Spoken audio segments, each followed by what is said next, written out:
Hey, Different World BG here, and welcome to Business Boost. Every Thursday here during the week, we talk to you, get you ready for the weekend, talk to you about finance, your career, business, how to boost it. So first of all, brand strategy. It starts out by asking you to suspend from today forward the way you have operated your business, the way you have looked at your relationship with your clients, the way you have looked at your goal and purpose. It suggests and actually demands that from this moment forward, you see yourself as, or in the relationship that you have with your client, as their most trusted advisor, counsel, confidant in the field of endeavor, in the area of expertise, and in the outcome area that your product or service at work, in their life, or in their business produces. Is that too complicated? Let me try to state it differently.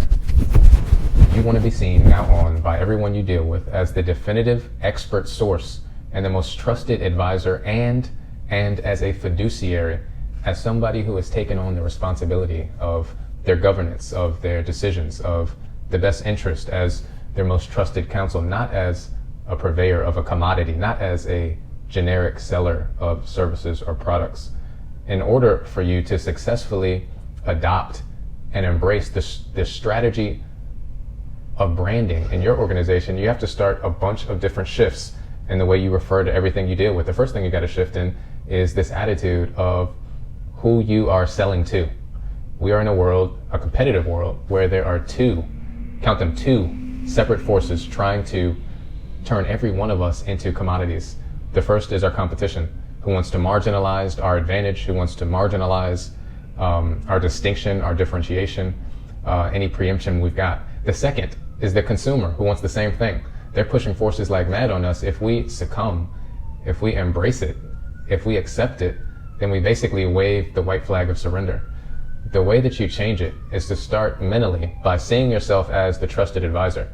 And as such, you will never, ever, ever again allow one of your clients to ever purchase less than they should, in less quantity or combination than they should, in less quality than they should, less frequently than they should, because to allow them to do that is to breach your fiduciary responsibility as their trusted advisor.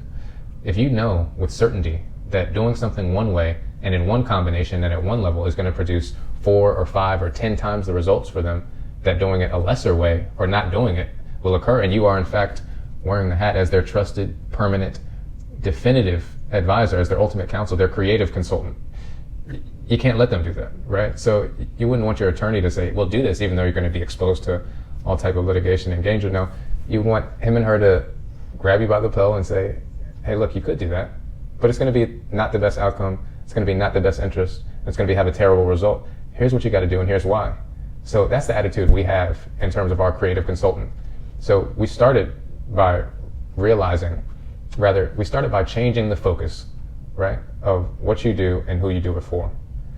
Most people I have met in business, when I first meet them, they fall in love with the wrong thing. They have the hottest, coolest product or service or company in the market or in the world, newest vegan company, newest juice company. Everybody's rallying around the company, and they want to be the fastest growing or the biggest or most successful dominant force in the market, and all their team members and family are rallying behind it, and that's admirable but wrong. You should not fall in love with the company or the product or the service. You should fall in love instead with the customer, with the client, with the user. And if you do that, everything you do, every recommendation you make, every communication you utter or expend, everything about your being and existence is designed to see their life better, their life more enhanced, their life more enriched, their life more protected, their life more benefited, depending, of course, upon the result of the product or service that you render being action and implemented in their lives. Then you're going to have an incredible advantage over everybody else because you are living for their betterment. You are existing to see their life massively improve, expanded, protected. In order to do that, you have to see your relationship with that buying force, with the people who you serve, as one of an advisor, an expert, an authority, a counselor, a fiduciary. They are your clients. You notice I try frequently and very rarely will refer to anybody who buys from me. We don't refer to them as customers. We refer to them as clients. You know why? Because it connotes a much higher level of relationship, a much greater sense of intimacy, bonding, trust, respect, authoritative respect. Most people don't have authoritative respect in the selling environment.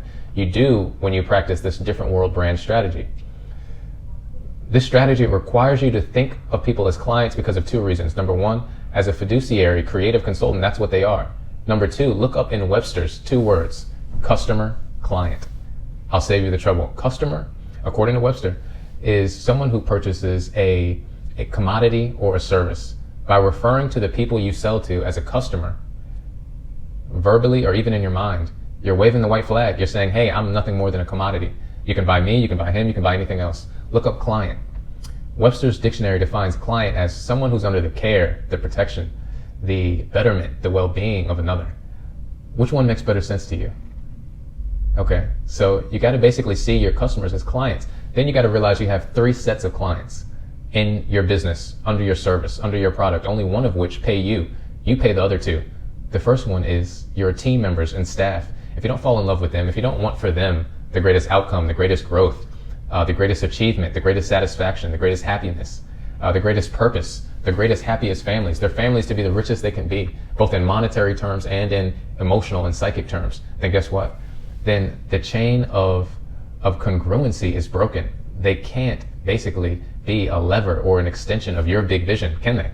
Think about it. Same thing with your vendors. Try and hammer them down and you try and get the lowest price. You want your vendors to be successful. You don't want them to get more on you than they should, but you want them to see you as their greatest advocate, their greatest admirer. You want them to think of you first, to constantly be thinking of improvements, solutions, breakthroughs. The different world brand strategy presumes and expects you will absolutely commit yourself, your company, your entire team of clients to constant array of breakthroughs in the areas of marketing, strategy, management, innovation. Management, I'm not going to talk a lot about because it's not my skill set. Marketing, strategy, and innovation, non-technical are. Change your marketing, you change your results the big way, big time. Increases of hundreds of percent or thousands of percent yield are absolutely possible, as I can demonstrate to you. Number two, change your strategy, change your total results, change your time, change your impact. Fastest, easiest, most certain way to lever up a business almost overnight is to change the strategy, change your business model. Absolutely. And we can go through that again. Click the link below to sign up for a private conversation. Innovation, that's a misnomer to a lot of people. They think, oh, it's high tech. Not necessarily. All it means to me is orchestrating greater beneficial enhancement or improvement to your client's life or situation that they appreciate and value. It doesn't much matter if you got the ability to make a product 10 times better if the client doesn't appreciate it, does it? It doesn't much matter if you have the ability to produce it at 1/10 the cost of your competitor if you don't bring a cost savings to the client or use the difference there to add to the package so they get a better outcome. You got to understand, if you study the greatest companies today and the greatest companies throughout really the last 50 years, they are historically the companies who engineered the maximum quantity of quality and consistent, meaning consistent qualitative breakthroughs in those four areas: marketing, strategy, innovation, and management. Thank you for watching. Hope you were able to get some value here. And please contact us if you're serious about growing your business. Peace.